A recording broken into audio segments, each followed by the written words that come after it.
And we're live. What up? Let's get weird. It's your boy Tommy G here with Stay Cashin. My boys Night Ghost, Bill Rupp, and Evan Han joining us today. We got a lot to talk about today, boys. We had the missing episode that took place on Monday. I know there's a lot to be said about it. Evan, I don't even think you know what happened. I have no idea. I just heard Night Ghost say that you're probably going to be sleeping and it's like 2:00 and you won't be waking up anytime soon. Oh, we have quite the debate. But Bill Rupp, how are you doing today, my friend? Good. Any update on Dog? Dog will find him. Dog is on the hunt. More news is coming out about where the kid is. Dog is searching a campground where the family was camping 3 days before she went missing. So it was a little weird that he goes camping with his family.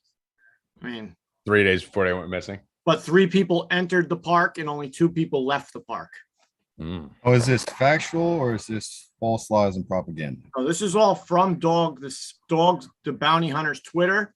He says he's putting everything on Twitter because he wants to cut down on the lies. So he's only posting the facts. That's it. Dog, the bounty hunter, is on the Brian Laundrie case. Evan, have you been following that case at all? A little bit, but not like crazy. I mean, I just see that this guy has joined it, and now it's just like a celebrity thing. But I mean, I saw that you'll probably love this. She was in a video for the Sandy Hook shooting, and I'm sure you're gonna go off about that on No Mercy. Yeah, me and Bobby are going to be recording a No Mercy this week, and we will be talking about the Sandy Hook conspiracy for sure. There's other conspiratorial stuff going on in the sports world right now with the NBA vaccinations. So the plan for the show, we're going to go over, let me just get to my show plan here. Evan, make sure I don't forget any of these. So if you could jot these down and make sure, because last one I forgot one of the things on the show. We're going to go over Thursday night football bets. So we'll do that. We're going to give some free MLB bets. We are fucking on fire. I'm on another planet. It's not even Earth. I don't know what stratosphere. It's gone on the whole year. It hasn't stopped. There was like a 3-week lull, but absolutely on fire. What's up? You've never been on this planet. I mean, this is absolutely insane. Like whatever's going on is like I'm just plugged deep into the matrix. And we're just betting mostly the same teams, just consistently. Vegas just refuses to adjust, and we just keep exploiting them. It's not rocket science. Bill, we're not out here fucking running algorithms and metrics. Like I knew last night who I was betting today. Bet the Cardinals every day. I said it from the beginning. Yeah. The run is probably over today since they clinched last night, but it was a good, 19 in a row? I jumped on around like 7 in a row, 8 in a row. So we've at least been max betting them for 10 straight, at least. Mm-hmm. Right. So, and then the Rockies at home, the Giant, like the Vegas has just been off on certain teams all year, and we're getting great matchups this week. I got a max bet coming for 3 p.m. that we'll have out for you guys. We're going to talk about the lost episode in a second. I want to talk about the rookie QBs, what's been going on with them. Obviously, we mentioned we're going to do Thursday night football. I got about 4 or 5 bets that I got listed here that I love for Thursday night. So a lot to go over here, but let's start with the lost episode. So, Bill, I guess I'll start it off with you, and then I'll fill in the blanks. What happened on Monday? We had no show on Monday. We had a long night in the Discord. I hit a plus 1,300 MMA bet on Saturday, right? Which sent the Discord into a tailspin. People were turning 100 into fucking $1,000, $2,000. And then followed it up on Sunday with a plus 2,500 mayhem parlay to end the night. So that was huge. Our subscribers absolutely fucking destroyed. If you're not signed up right now, I shouldn't even have to tell you to sign up at this point. We are by far the hottest handicappers in the country in every single sport, and it's not even close. Killed baseball that day. Ghost killed baseball. We nailed NASCAR again. You had 2 plus 1,000s. Yeah, I don't even like betting playoff NASCAR, but I put it out anyway. We hit a plus 850, a plus 350. We were killing it. So over 11 or 12 units on NASCAR alone. Baseball, we killed that day on Sunday when no one's betting baseball. And we killed the MMA again with picks. And even the picks that Mike didn't put out. I seen a guy walking out. I'm like, this guy's going to kill him. Yep. Bet it, he wins. I mean, that's how it goes. Yep. Throwing in fucking 10 fight parlays that won. The under on Nick Diaz we had the winner in the title fight. We're just absolutely destroying it. And the best thing about the community is the chat room and how viral it is. And the chat room is the best thing about the community and sometimes the worst thing about the community. As we realized Sunday night, when I stayed up in the chat room with Nikos till he passed out at 6:30. We'll talk about that in a second. I was in there till 10 a.m. A bottle of tequila, a fucking 16 high noons, and 2 full edibles deep at 10 in the morning with the subscribers. We had a rotating cast. People went to bed at midnight. We're coming back in at 7, 8 in the morning to rejoin the party. And then I didn't make the show. And I thought the show was still going to go on. So when I woke up at 4 p.m., which happens on occasion, Monday is normally my hangover day, I found out there was no show, Bill. Why'd you cancel the show, Bill? So I'm on the top right. So if you look down the bottom, that's the person who canceled the show, the boss. What happened? I got a text saying that, where's Tommy? Who the fuck cares where Tommy Oh, is? that's not the text you got. 1 o'clock in the afternoon. I don't know. I don't talk to him every day. Oh, he was up until 10 a.m. in the Discord. Okay. Sundays, Tommy wasn't around for picks last year in football. We just continued. Well, first of all, twice in 18 weeks, I woke up. And we continue the day. Yeah. Correct? Until you wake up. Yeah. 2 o'clock, I was sitting in this chair waiting to go on. And then so Ghost is the boss now? How has that happened? Because Evan's the producer. The show's named after me, and you were the co-host. Nikos, how did you become the boss of Stay Cashin? I got a text message. If you'd Bill like, was not happy. Bill was not happy. Bill didn't I mean, I wasn't happy either, honestly. Well, let me ask you this. Here's the first question. It's okay for you to miss the show. Nobody else is allowed to miss the show. Of course you can miss the show. If you weren't here, we'd do it without you. If Bill wasn't here, we'd do it without him. What's the difference if I'm here? Bill hosts and we keep going. Why didn't Bill run it by himself then? because I got a text message saying Stay Cashin is Tommy's brand for the next show. He says, do it without him, then I'll do it. I'll give it another 30 minutes and then I'll decide. Oh, Came with a text. It shouldn't stop. I'll be ready at 2 p.m. I scheduled my day around this. This would work. I have another job and I have plans. Followed up with going to postpone. My laptop started working and I was in voice last night and I would have to do the whole show from my phone. Then on Discord the next day, I was busy with family stuff and I was listening in as I was typing along. And I also heard that, I would have to do this. I'd have to host the show from my phone and everything else. So, I mean, listen, the boss said no. So that was it. Mike Did you go on, Evan? Mike just said it should be his show at 5-0 on the picks. Yeah, Mike can't even fucking work a goddamn camera. Fucking his show. Fucking so Ghost, you actually thought if I'm not here that you host over Bill, huh? Well, yeah. And in what world do you think you have the media presence to host a show, Night Ghost? Well, then my question would be, what media presence does anybody else have? Listen, it's not about anybody else. I didn't think the show would be successful in the scenario and situation we were in. I couldn't contribute the way that I wanted to. What the fuck? What is that? Hey, Bill, is that your SPN? not me. No, I think it was Mike's car. Mike's.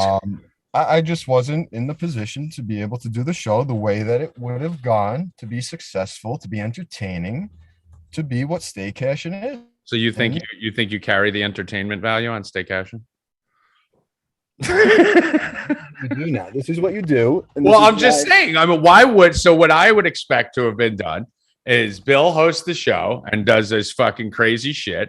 He goes and grabs Hoffman or Rackets or someone else, and you do Stay Cashin without Tommy G, because we have to expect that this is going to happen again. And I'm probably the most irresponsible person in the industry. I actually predicted it before we actually started the shows. I said that Monday show is going to be a problem because that's the day that I drink. I don't go out Friday because I'm researching college football. I don't go out Saturday because I'm researching Sunday football, and we do our night DFS show. So Sunday night, once everything ends at like 7:30 and there's just one game, that's when the Casamigos has no chance of survival. So that's when I go fucking balls. And if we hit a plus 2,500 parlay, you better believe I'm fucking drinking with the subscribers till the wee hours of the morning, which Nyko's bailed on, I have to say. His final words on the Discord were, let's run this straight through, stay cashing. The best part was I was so fucked up at that time. He couldn't even pick up on the sarcasm. Yeah, no, I had no idea. No, we were fucking absolutely mangled. So I decided to eat an edible, which is bad. Because Evan, have you ever done edible? Well, I would debate that us staying up till 7 and 10 in the morning may have been more entertaining to the subs. Of course, 100%. Yeah, 100%. 100%. But the show must go on. The show always must go on in the future. Going forward, I'm putting a house rule, and Evan, I'm going to put you in charge of this. If for some reason I am dead or hungover or gone, or who knows what can happen to me on any given day, Bill Rupp hosts Stay Cashin'. We bring in one or two other people, and the show goes on without it. Is that fair for everyone? You got it. All right. So anyway, that was the lost episode. That was probably the most fun Discord 8 hours that we ever had with everyone, and that's what you get. I agree 100%. And if I had the means, listen. Well, let's see. So, what do you mean you had the means? Why? How did the Discord show end that night? I don't know. I blacked out. Exactly. I was on your phone. We were on the cell phone, and I was talking to. But why? But what I'm saying is, why can't Bill just do it with Hoffman, Rackets, and Evan? Why didn't he then? Oh, because he was told by Hitler that can't happen. Fucking the Heil Night Ghost happened. But anyway, we are through. That is the recap for the 170 viewers and 47 likes. Let's go, people. Smash the like button. Brian Healey is our like officer. He will refuse to give his plays unless enough likes are hit, and Healey will be joining us short. Who just did that fucking down like? I will punch you in your fucking face if I find you. I can't wait to find this one motherfucker that goes in there and hits the dislike button. I will fucking hunt you down like Dog the Bounty Hunter. Oops, I hit it by accident. Now there's 3. Great. Good. Fucking assholes. Yeah. Evan, explain to them that that's not funny. It's not funny. Helps the algorithm. We need the likes. We need the subscribes. Yeah. No, I hit it by accident, but I just. It's this fucking idiot, Evan. No. Oh, Mine wasn't the first one. I did it by accident, but it's gone. Look, on the screen right now. Yeah. The Matt Noakes just subscribed. Who was it? The Matt Noakes. I don't know who it is, but he just subscribed and he got his name on the screen. There you go, Matt Noakes, guys. Wow, now it's up to 4 bad likes. That's good. They're a bunch of fucking. They don't even realize that we can go on the back end to find out who did it. So they better have 5. It by the end of the Oh show. my god! Better have it off by the end of the show. They all just disappeared. If I find out, I'm coming after you on. Oh, we're Dog the Bounty Hunter. We're coming for your ass. All right, so guys, make sure you hit the subscribe button that way to get notified when the show hits. We're going to be moving this to iTunes too, not exclusively on iTunes, but we're also going to be putting it on iTunes also coming soon, possibly Friday's show. So you'll be able to check it here. Even if we do the iTunes, still come on the YouTube and at least click the play button and give us the fucking play. This stuff is very important. Very good point in chat right now. Hold on, why don't you wait till I'm done? So this is very important because I don't have social media and most of us don't have huge followings anymore. So we need all the stuff we can to make sure to get this out there so as many people as possible can see what's going on. So we appreciate you guys. We love you guys. We see everyone who's retweeting. We had a big development today that I'll be on the phone and talking with, going to the office with Ghost and Bill and Constantino about the merch and new upcoming merch that we're going to be giving away. So I do have a list. I got a little Santa's checklist of all the people who've been the best at promoting the brand. So you will be rewarded as we go forward. Nikos, what were you going to say? Of course, my YouTube just closed, but those dislikes, they affect our social credit score. We're not going to the social credit score. We'll do that on Rupp and Rackets. Rupp and Rackets at 5:30 on the Discord. Rupp and Rackets in the morning and the afternoon. So let's first do this. So I want to talk about the NBA. Let's bring Healey in. You could bring Healey in now, Ev, because I know he's our resident NBA guy and he's the best in the world at everything. He's just the most phenomenal dapper. Oh, black today. Oh, red shirt, black background. I did what I could. I got to get a hold of your painter. Yeah. Go on, Healey. What's up, guys? What's up, bro? Oh, yeah. I I mean, I can't believe we didn't have a show on Monday. I mean, me and Bill had fire plays. We nailed our bets. Literally 3 minutes into the game, we already hit 4 bets, and no one got it. It's a long history of Nikos being a Nazi. There's a long history of Nikos. That's great to say. That's great. To say. Yeah, Nikos is a Nazi. Nikos is Nazi. We did hit 4 plays though in the first 2 minutes of the game. That could have been given out on Monday's Stay Cashin show. You guys missed it. So go. Don't downlike the video. Go to Nikos' Twitter and troll his Twitter. Go do that. That's the way to get him back. But Healey, you got fucked worse than anyone I've ever seen last night, and it's happened to you twice already. With your bets, you hit the Jose Ramirez over. You hit another play that I had in, I forget, and then you had the under. Story hit too, right? Trevor Story. You had the under on Singer, and this is the second time this has happened to you in 7 days, where you did over 4.5 hits. That's what it was. Over 4.5 hits on Singer, and he got his dick beat in so bad in the first inning that he never even made it out of the first to give up the 5 hits. They pulled him after 3. Yeah, it was actually Whit Merrifield apparently signaled to the coaches that something didn't look right after 18 pitches. So they came out and yanked him. 3 hits allowed. I think there was a shoe-in, but unfortunately, that's the way it goes sometimes. Yeah, but I mean, listen, I'm a process guy. So you've been on fire. You've been absolutely killing it. And I know you got some gold for us tonight here. But what I first want to talk about real quick is spend a couple minutes on this NBA vaccination thing that's going on. I've been posting it all over my Twitter at Tommy G Returns. I think I'm going to start a TikTok too. I just did. So I may do that. So stay tuned. Stay tuned for that. But so I've been posting about it, Healey, and me and Bill have been talking about it. These NBA vaccinations, a lot of players coming out lately, just over the last 24 hours. You had Devin Booker. You had Isaac come out, obviously, and say something. You had Bradley Beal give a whole speech about vaccines. You had Wiggins give a speech. You have Kyrie Irving leading a coalition of the unvaccinated who's trying to march through. How do you think this affects the NBA season? And I'll kick Bill. I'll kick to you right after this. How do you think it affects the NBA season? Is it something we need to keep an eye on? And then do they all cuck up and cave and do it? Well, yeah, I think if it starts to impact their wallets, I think eventually they're going to cave and do it, or at least a large majority of them. But I'm like dreading it from a fantasy perspective. If these guys aren't allowed to play in certain cities and tracking that and figuring out how that impacts things, it's going to be just an absolute nightmare. Obviously, you can gain a huge edge if you understand it. So that's what we'll be kind of getting ahead of from a DFS perspective at 4D. Yeah, and we've been killing it on the DFS side too. That's been a lot of fun. That Saturday night show, I think, is the best show in the entire fucking industry. Get over there, 4deepbets.com. Number 4deepbets.com, VIP 20, and you get in for like $37 for the week. Fucking try it. B Weez, who I think we're going to bring on the show, turned $40 into $45,000 over the last month. That's a real thing. That's viral in our chat room, and he showed his progress over that month and a half. So test it out for $37. If you fucking hate it, I'll give you your money back. Just come and check it out. You'll DM Nikos and he'll take care of you. No, recant that, Evan. No, I'm not recanting it because there's never been anyone to take advantage of it. Everyone fucking stays. You can't do it after 7 days. After 2 days, I'll give you your money back. Bill Rupp, what's your take on the vaccinated players? Get the vaccine if you want your money. New York and California. If you do not get vaccinated, you're not getting paid.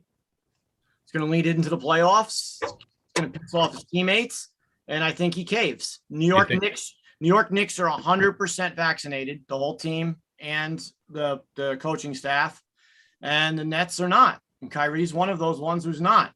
If he wants to enter the Barclays Center, he has to be vaccinated.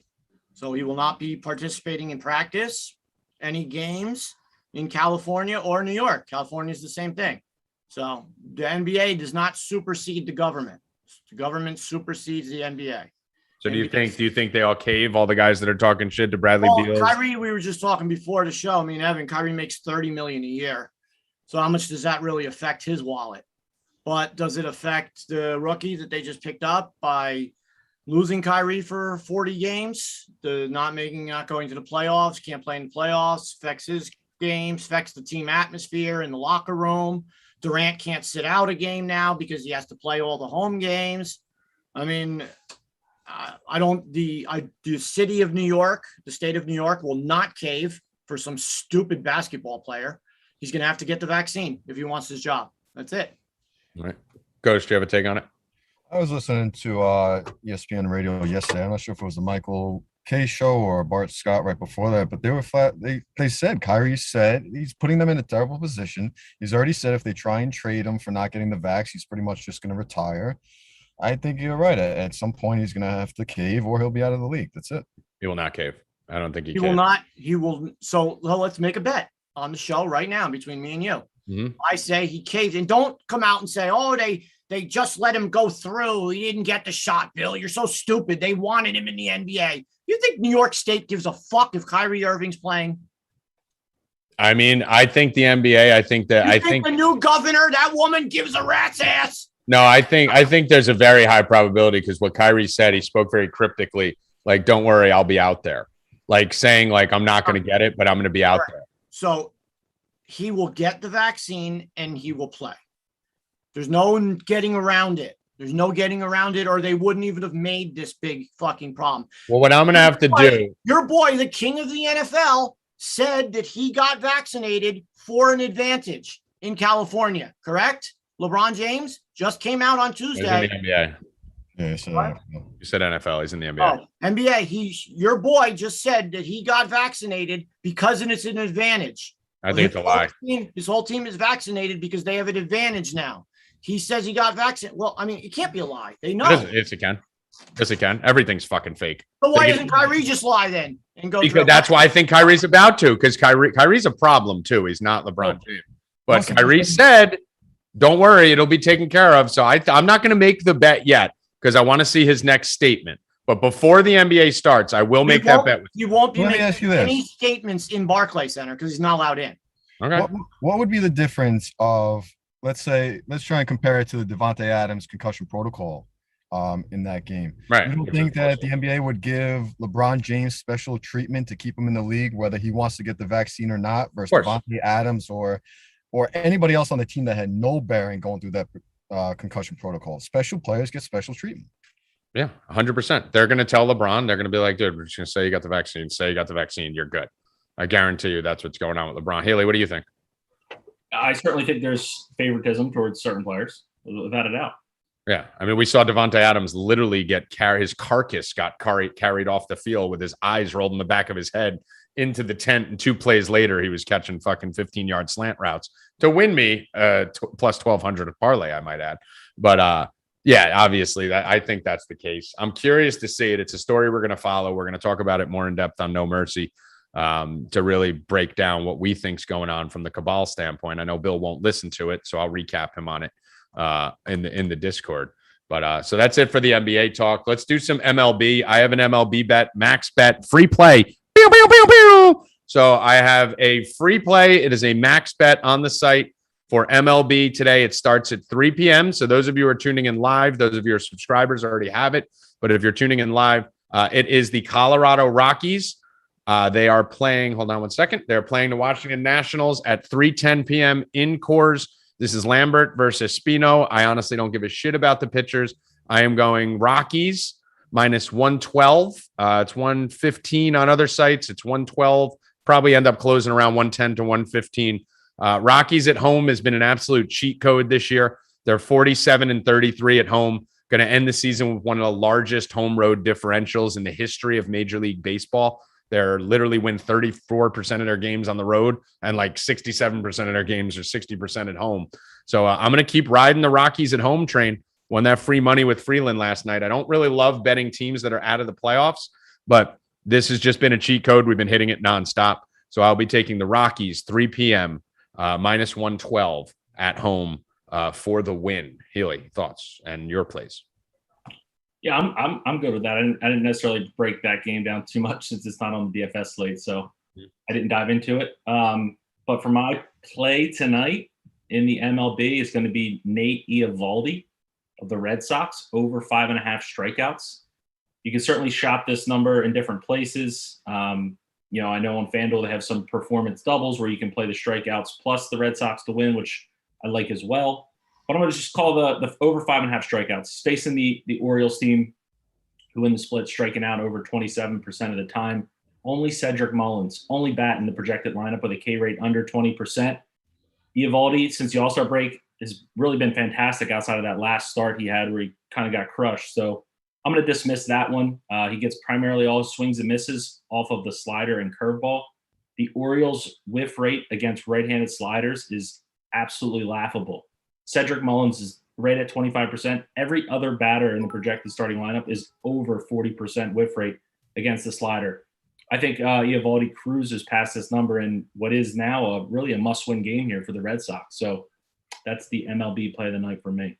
All right. And you've been on fire with those on the Stay Cashin show here. Bill, we were talking about the Yankees-Red Sox game the other day. My boy Giancarlo Stanton coming through for me, making me look good over the Discord debate that we had a little while ago.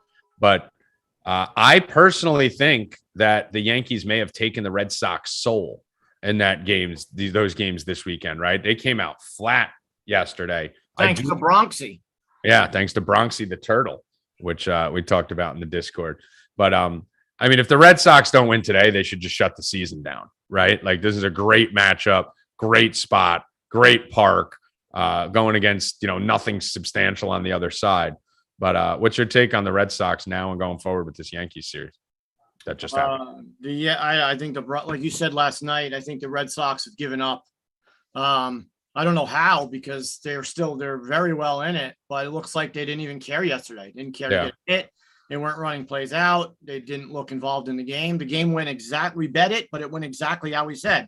Sale would give up a home run. The score would be about tied. And then the Boston bullpen would come in and give up some more runs. And that's how it went. And Boston didn't hit. They have 4 hits all night. I mean, it's crazy. Yeah. I don't like them to make the playoffs at all.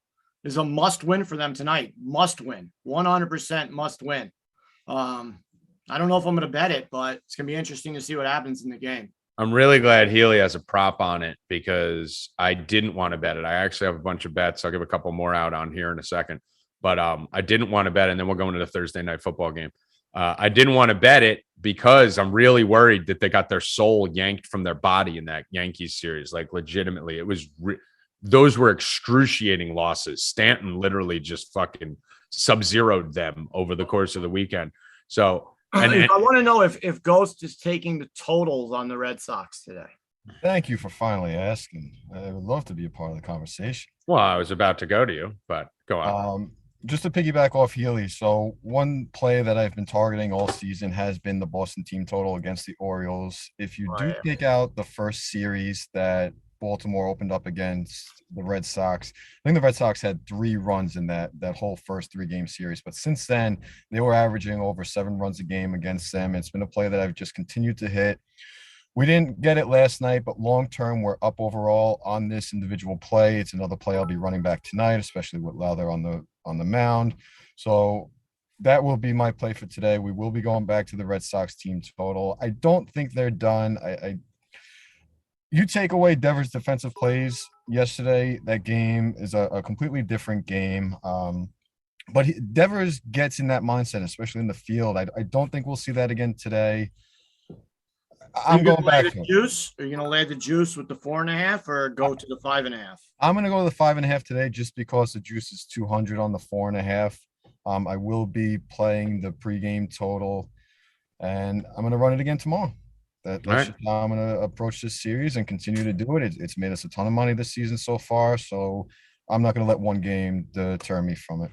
All right. And I like Healey's prop too. I'm just looking into the Eovaldi thing. Everything's popping up. Even if you just go game log hunting, 10, 6, 7, 7, 9, 8, 9, 8, and then the flop at Yankee Stadium, strikeouts for 8 of his last 9 games. Just dominated and faced this Baltimore team just 10 days ago, struck out 8 in 5 innings. So yeah, Healey, I like that. I think I'm going to probably do the player performance double, like you said, on FanDuel on that one. You can get Eovaldi 5 Ks and the Sox to win -120.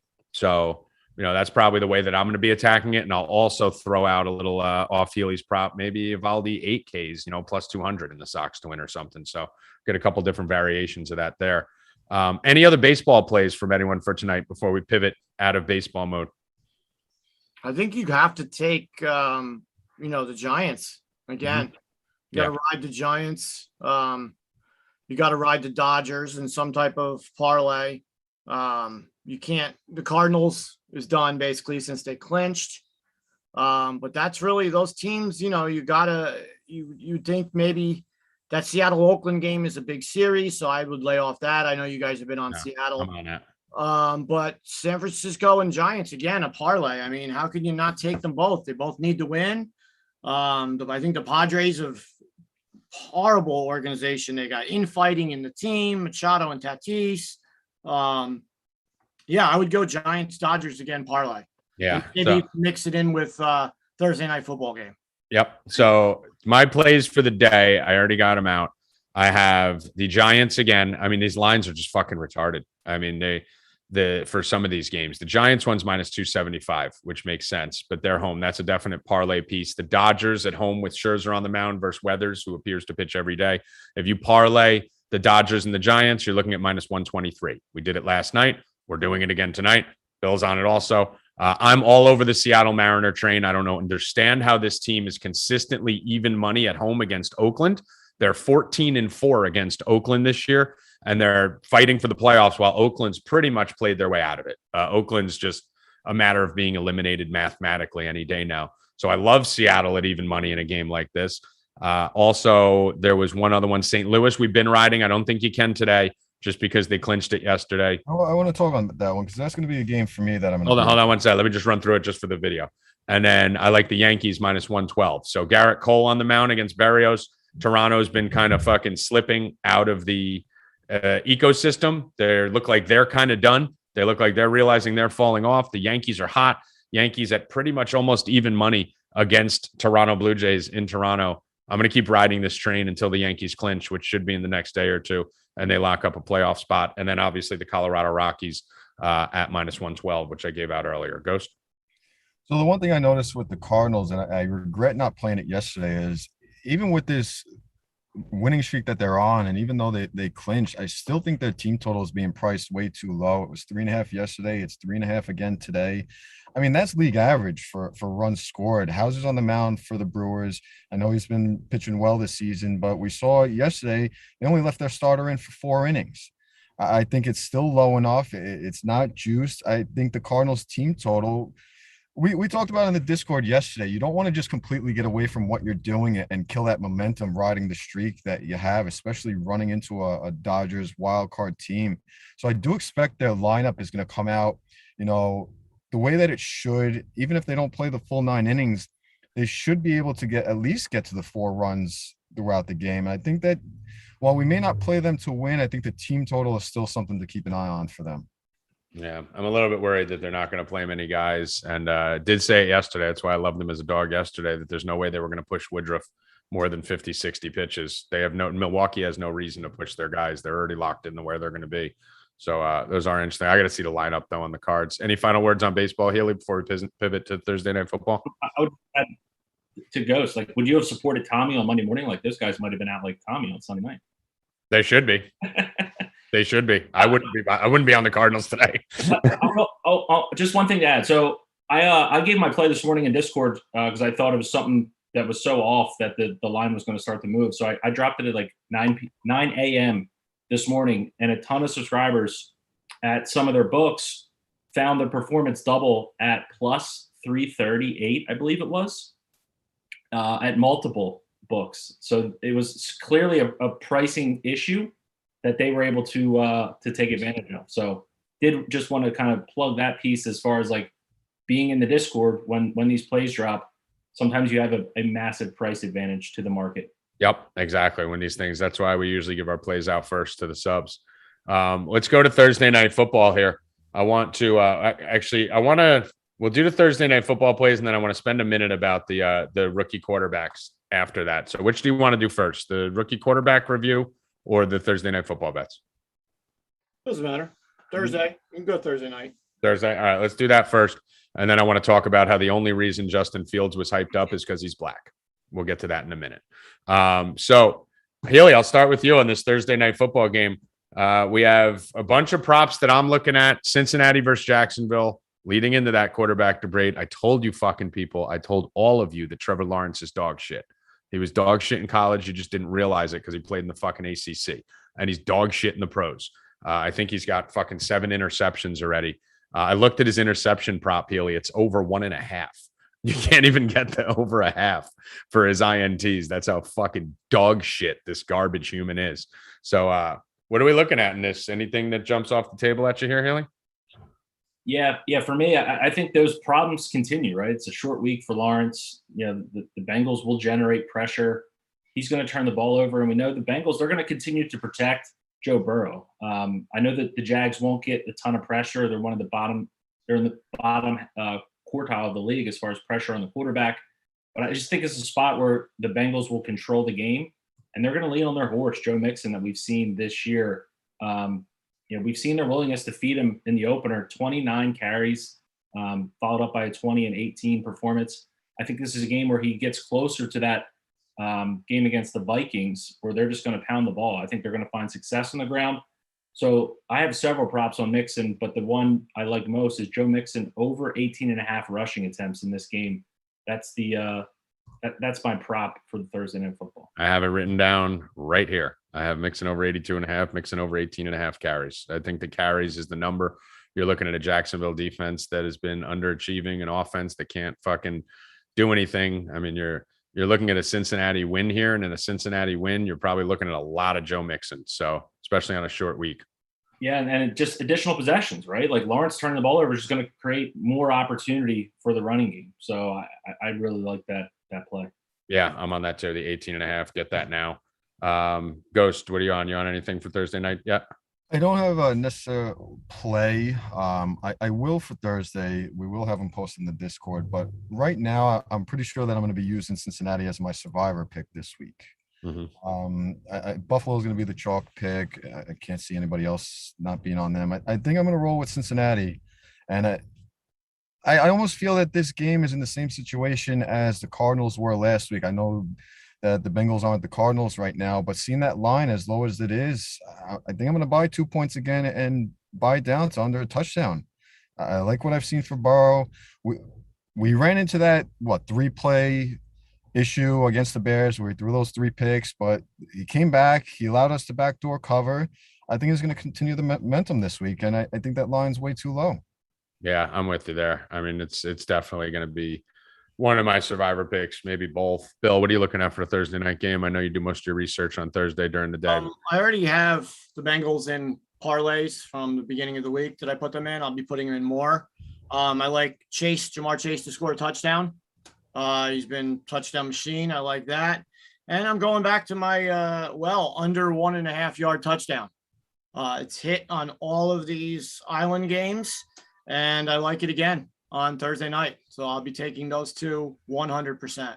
I don't think we've missed on one of those. You've been betting those every single week, and I think it's hit. Yeah, it's hit every time. It's hit every single one. So there's a couple other plays I like here. I really like Marvin Jones over 4.5 catches. I played Marvin Jones on 100% of lineups last week. He is the alpha dog in this receiving core. He catches his difficult catch percentage is probably very high. I haven't checked into it, but he pretty much catches everything as long as it's close to him. So for a guy like Trevor Lawrence, who makes a lot of mistakes and isn't very precise with a lot of these throws that he's been making, I really like Marvin Jones every week. If they're going to keep laying that line at 4.5, I'm going to hammer it for a max bet every single week. He hasn't gone below that number yet once, and this is a game where I see them being they're trailing.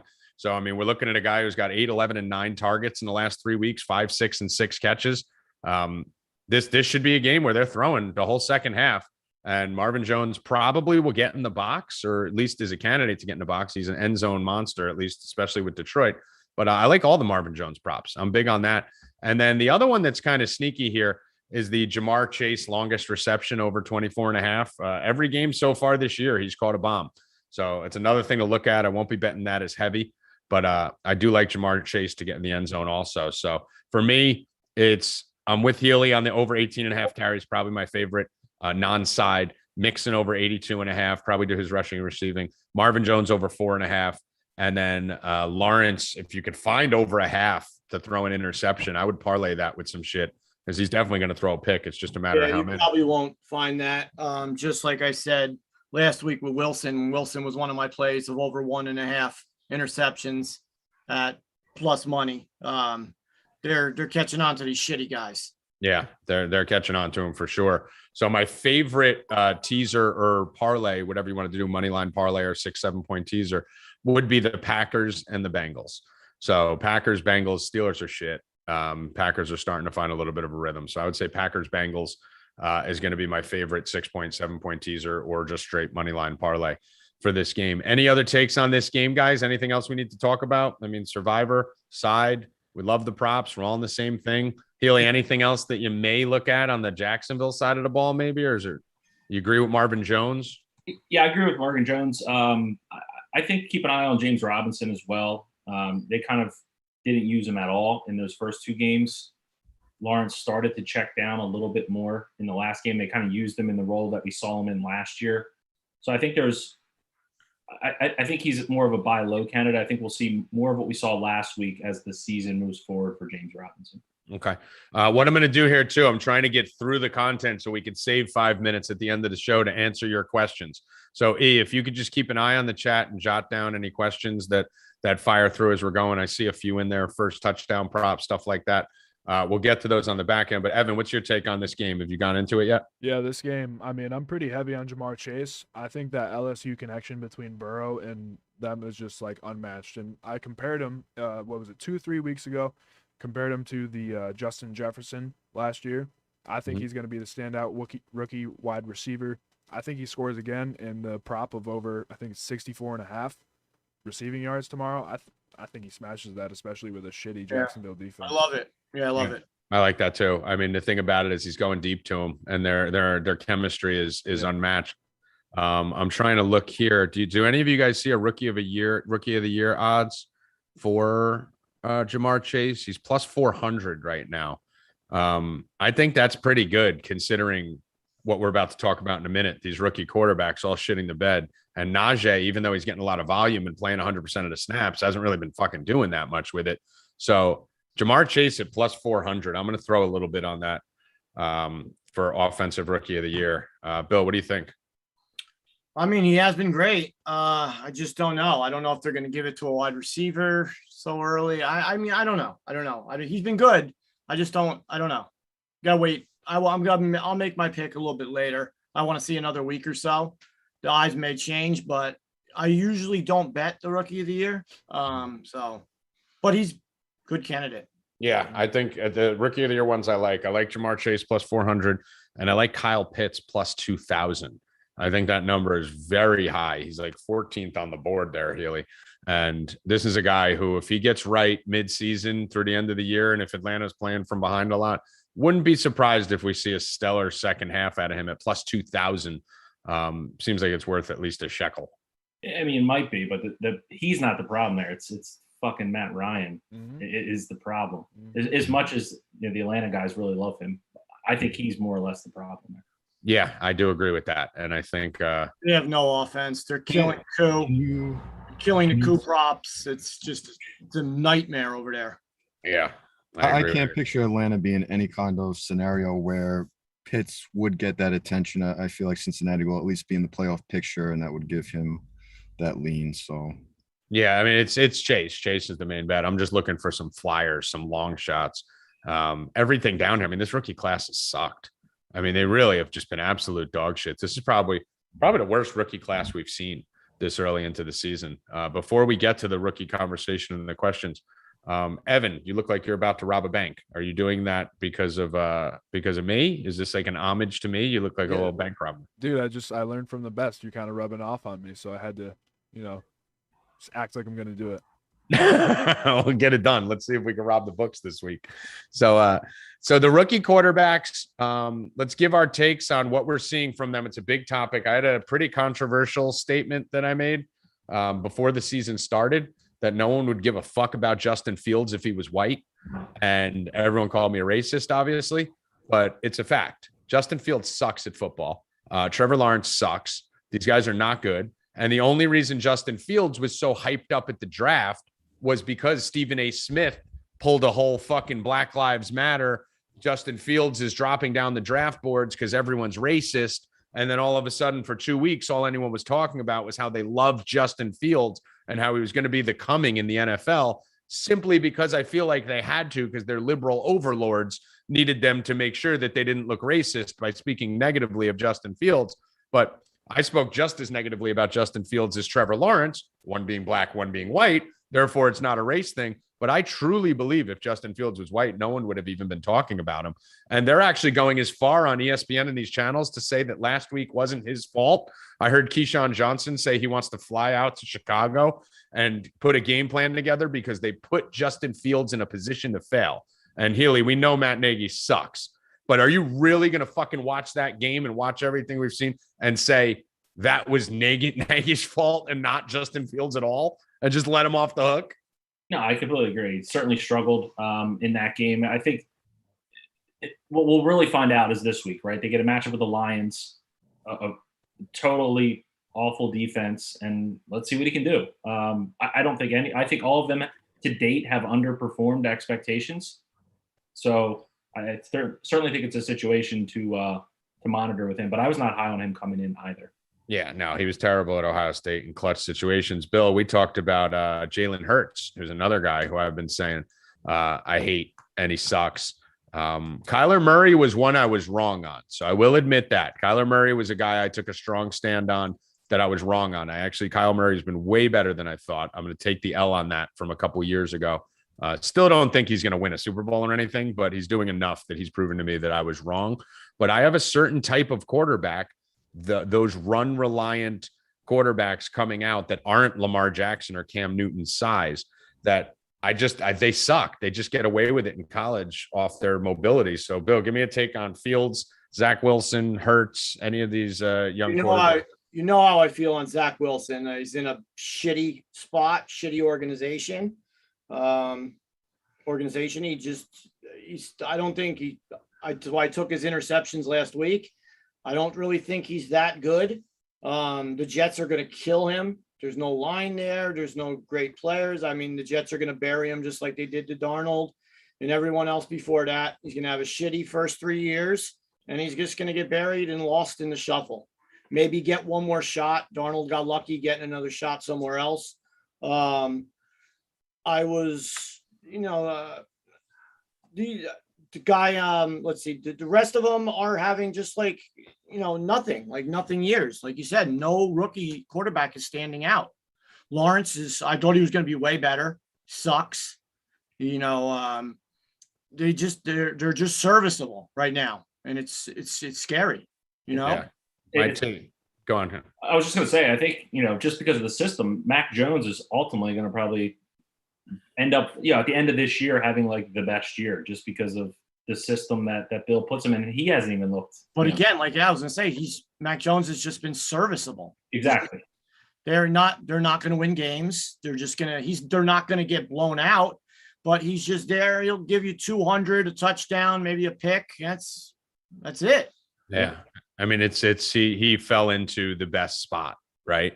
Like, I think we'll all agree that, and you could even possibly argue Trey Lance when that team's healthy and when he gets his opportunity, that's a pretty good spot.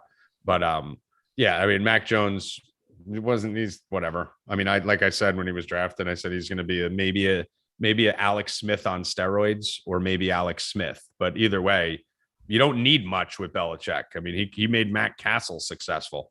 So, I mean, you don't really need much. You just need to not fuck shit up. And that's what he's been doing a decent job of. Ghost, what's your take on this whole rookie crop of quarterbacks that are out there? There's a lot, and this is why I stand up for Darnold as much as I do, because while Wilson may be the more talented, athletic quarterback, there's no difference of scenario of what Zack Wilson came into than what Sam Darnold was in. You see what Darnold's doing now, and that's because he has a superstar around him. He has a team around him. He has a defense to support him. You look at guys that won the Super Bowl. Look at Kyle Bowler. You don't necessarily need the most elite quarterback to necessarily win the Super Bowl. And I personally think that the Jets should have kept on Darnold and used that number 2 overall pick to either trade down to get multiple first-round picks or draft a superstar to put around Darnold. We see what he's doing in Carolina with a guy like McCaffrey.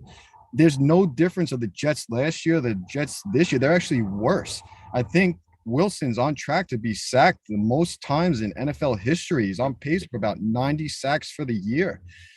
I feel bad for Wilson. I don't necessarily hate him. I just hate what this team has done. And as far as Justin Fields, I'm not a big college guy. The one team I do watch is Ohio State. And if who is probably the least knowledgeable out of anybody here in regards to college football, knows that Justin Fields sucks.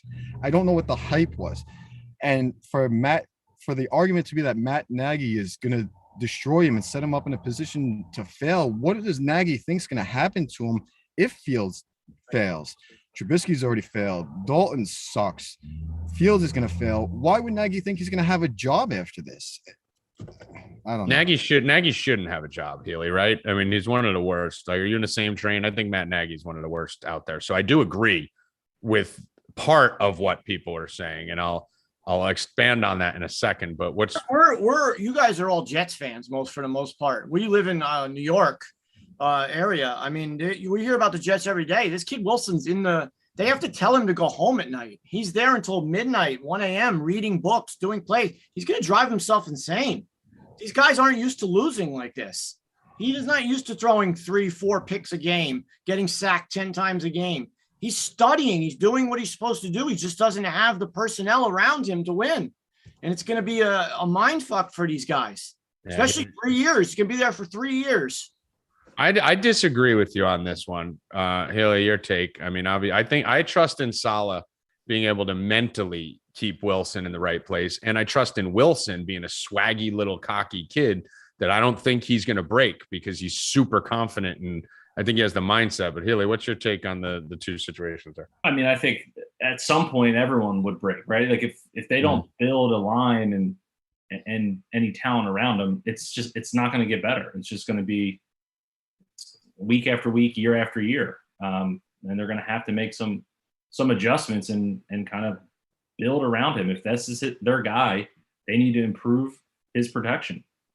So, I told you yesterday I was listening to the Michael K show and they had Saleh on and they were interviewing him. They were pressing him. And when he brought up Zack Wilson, something alarmed me. The way that he was talking about him, he was talking about him with a disconnect between their relationship. He wasn't talking about him like that Wilson is his guy.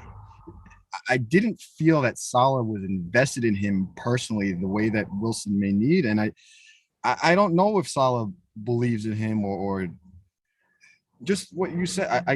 I could see Wilson being out of there in 3 or 4 years the same way Darnold was. It's just going to go through the same cycle, and they're going to have to recycle quarterback after quarterback because they don't know how to build around them.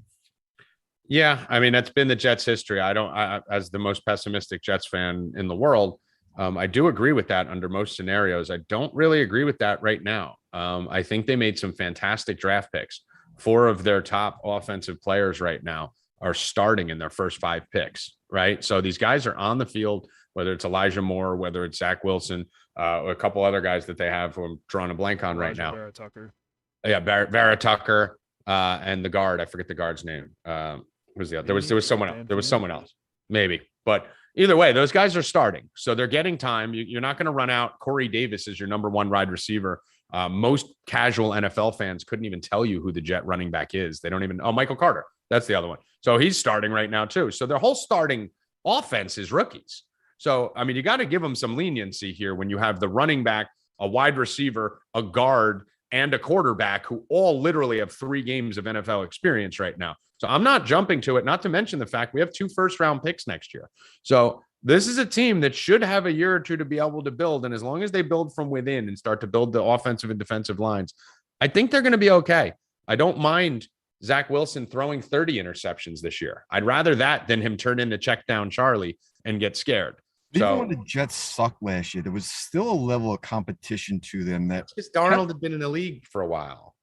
Dude, he's played in the NFL for 6 hours. I'm not shitting on Wilson. I like Wilson. I just don't think, especially after listening to the interview with Saleh, I just think there's a disconnect there. There's something wrong there right now.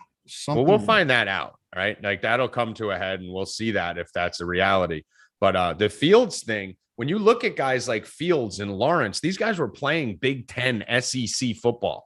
They're supposed to be more ready. They weren't coming from a small school playing fucking Stony Brook twice a year. So I give a little more leniency to the small, athletic, undersized guys coming from a smaller school to develop. Instead of a Trevor Lawrence and fucking Justin Fields, who were playing, in national championships, basically, and should already be better prepared. The funny thing that I think with Healey, with Fields, is before the season, Matt Nagy said, I'm starting Andy Dalton. And everyone lit him the fuck on fire, right? And I hate Nagy. Trust me, I hate him. I think he's one of the worst game planners and people in the fucking league.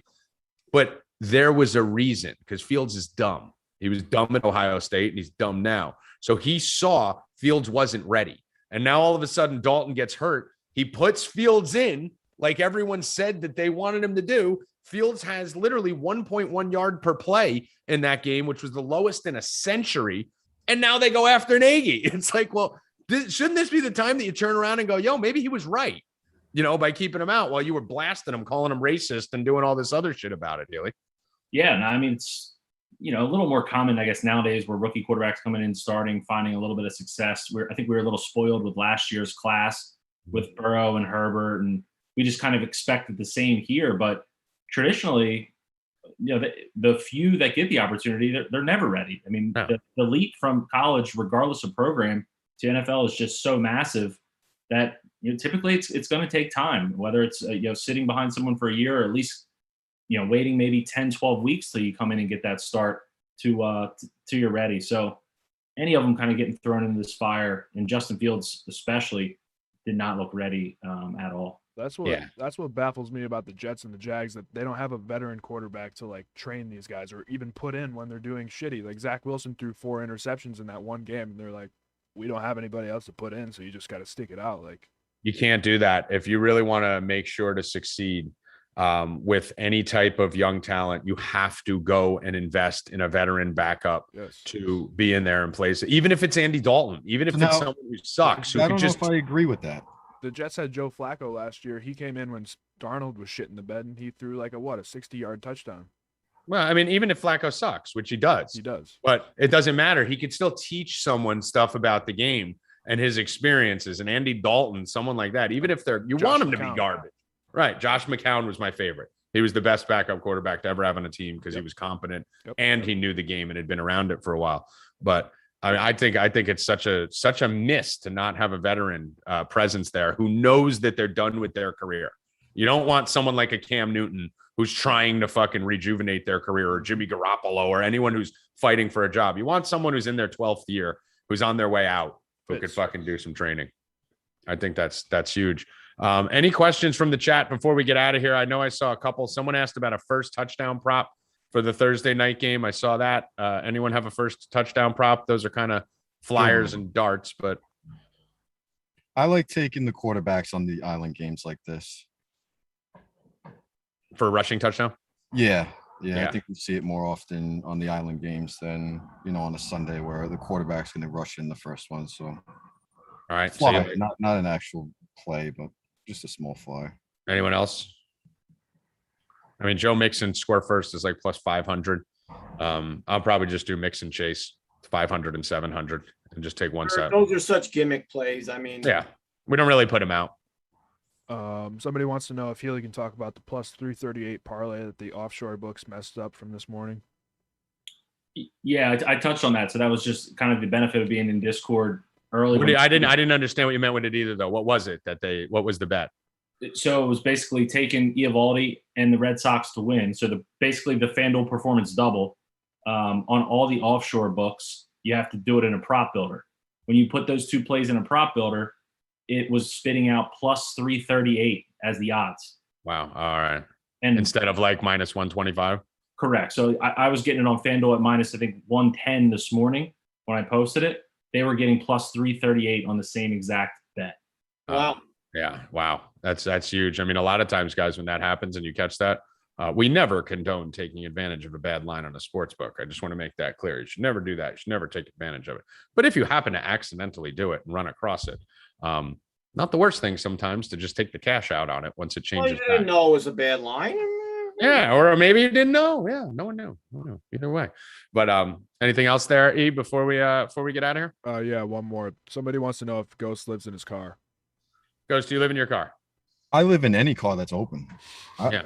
It's not just his car. He's actually in someone else's car. Yeah, I think that's someone else's car. I'm like Dirty Mike and the boys. Yeah. Brad has a good question. Can Trey Lance win Rookie of the Year if he starts coming in week 6? Yeah. Right now, yeah. I mean, listen, every quarterback right now has no chance at it in any other year. So no one's doing anything to win it. Mac Jones is the favorite of the rookie quarterbacks, and he's 1-2 and not played well. So if Lance comes in and lights the world on fire for 8 weeks, yeah. I mean, Jamar Chase is going to be the one you got to worry about. Last one. Is Jordan Love going to be a good quarterback? Healey? I think he will be. It's all about when he's going to get an opportunity. I think they obviously would have to retool. I don't know how long Adams will stick around there once Rodgers is done. So they've been unwilling to draft receivers for Rodgers. So they would certainly have to make an adjustment and bring somebody in order for him to find some success. Yeah. One final point on the QB debate stuff that we talk about. Healey mentioned earlier how, yes, we have seen these guys come in and have rapid success, these rookies of late, but that is not the norm. Part of that is because there's just a shitty football league. That's really what it is. It's just an undisciplined bunch of athletes run. Either way, yep. I see Evan's face. Evan, are we still on? Yeah, we're on now. Drop when you were talking about undisciplined guys.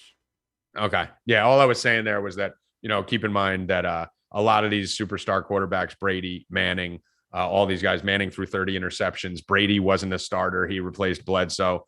Aaron Rodgers sat on the bench for 4 years. So when you see a lot of the all-time greats, they weren't great out the gate or didn't start out the gate, most of them. So don't bail on these guys too quick. Just hold your opinions a little bit outside of Justin Fields and Trevor Lawrence, because they're just dog shit. So Healey, final words. No, I'm looking forward to the week rolling on, week 4 of NFL and this last few days here of the MLB regular season. All right. Awesome. Ghost. Nothing. I mean, it's if you guys aren't signed up yet, I don't know what else to say. Besides sports betting, like Tommy says, the chat itself, that alone is enough reason. If you're not in, get in today. Just come see what it is for the week, and I guarantee you won't be disappointed. Yeah, and the DFS product has been absolutely smashing. We have 2 viral chat rooms. We have some DFS news coming up this week, so yeah, we got some more DFS news coming as a company. Brian, you've done a great job managing that DFS side, along with Ghost and Hancock and Trevor and Tex and everyone else who's over there contributing on the DFS side. But killing it in DFS, killing it in betting. 4deepbets.com, VIP 20.